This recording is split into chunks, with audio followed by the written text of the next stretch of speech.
I think the people that will truly appreciate this movie are the people that watched the first one.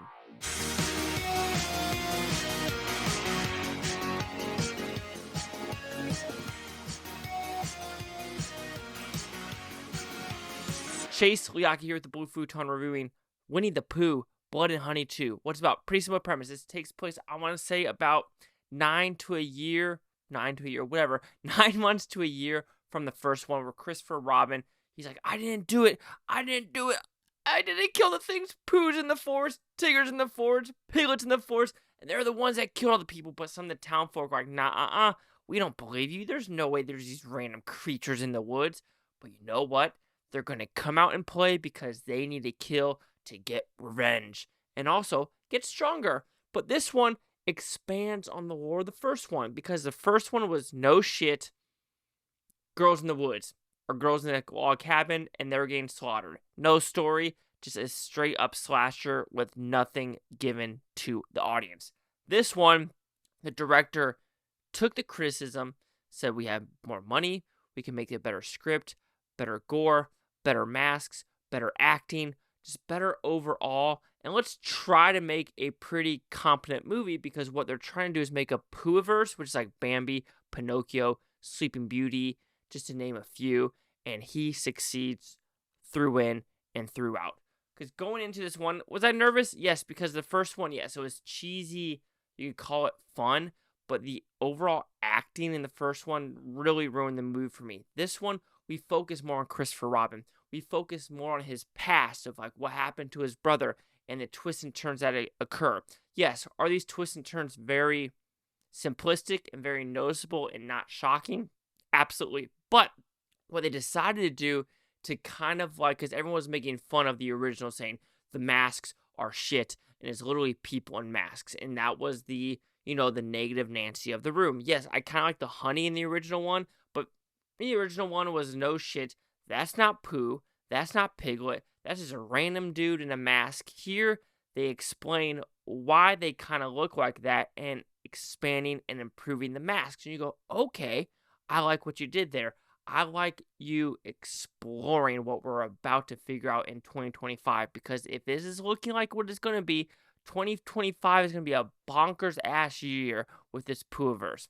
So I already kind of told you what I liked about this movie. I like the improvements. I like that the director probably took the criticism, because I got 3% on Rotten Tomato, and said, okay, maybe it wasn't the best, but let me see what I can do to improve. And that is what all someone could ask. What did I fail? What can I do to improve? And he did it correctly. Yes, you could say there are still some stupid character choices. Sure. You could say the kills are still kind of constrained with the budget.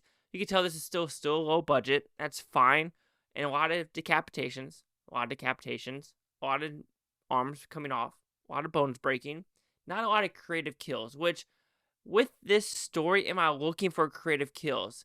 I don't know. It's literally Pooh with a chainsaw, Piglet with like a hammer or whatever he has, Tigger with his claws, and Owl, the Jeepers Creepers-esque of it. He has some, interesting kills like flying off. But maybe when we expand it more, we could see what Tigger can do. Because I'm glad they didn't go bombastic, because they could have gone like truly like Tigger bouncing on his tail and doing some stupid CGI shit, and that would have been worse. Yes, you could tell he was doing a lot of clawing, but not a lot of aftermath of the claw. And also you could say the dialogue for Tigger is basically more of like, I'll get you, bitch. You're a bitch. Oh, bitch. Like, that was his dialogue, which, yeah, you could say could be improved. You could maybe add a little bit more oomph to it. Like I said, maybe it will expand overall. I do think they could still expand a little bit more with the lore, especially with, the backstory of the scientists, the backstory of how they grow so quick. Why do they grow so quick? What else is out there? Because it does sound like there are seven or eight kids, but we only seen Piglet, Owl, Tigger, and Pooh. So we have 4. Where's the kangaroos? So I'm very intrigued where this is going. So overall, Winnie-the-Pooh, Blood and Honey 2. Is it a slasher for everyone? No. Are some people going to like it? Absolutely not. But when you're comparing this to the first movie, and you have to do it, I'm sorry. If you're just someone coming into the second movie, that's fine. But I don't think you're going to appreciate it as more as the people that have seen the first one and second one. There is nothing worse about this movie than the first movie. Acting better, directing better, writing better, cinematography better, the look of the movie better, better jump scares, better looking. You can actually see what's going on.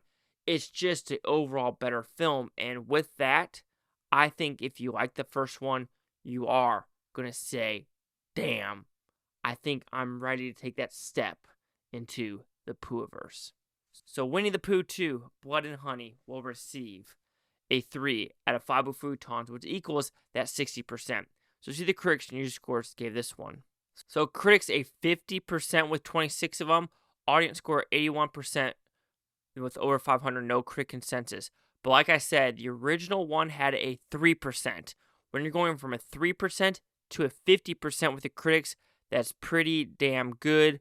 Let's see what the the audience. The audience went from a 50 to an 81. So as you could tell, a lot of people are saying, you know what, this was worth the actual upgrade. So are you with the 50, my 60, or the 81? Chase Doc here at the Blue Futon. Like, comment, subscribe. Let me know if things Bootontopia. You Bootoners think watch a great day. Now, you can watch this tape tomorrow, week from now, month, or a year from now. Every single freaking one of you. Well, I guess you could say one other thing that kind of does a meta of like them making fun of the original movie, which is fine. But I don't know if it really connects as well as it should due to the fact they're the same actors, same overall characters. So that meta thing, I don't know if it really stuck the landing for me.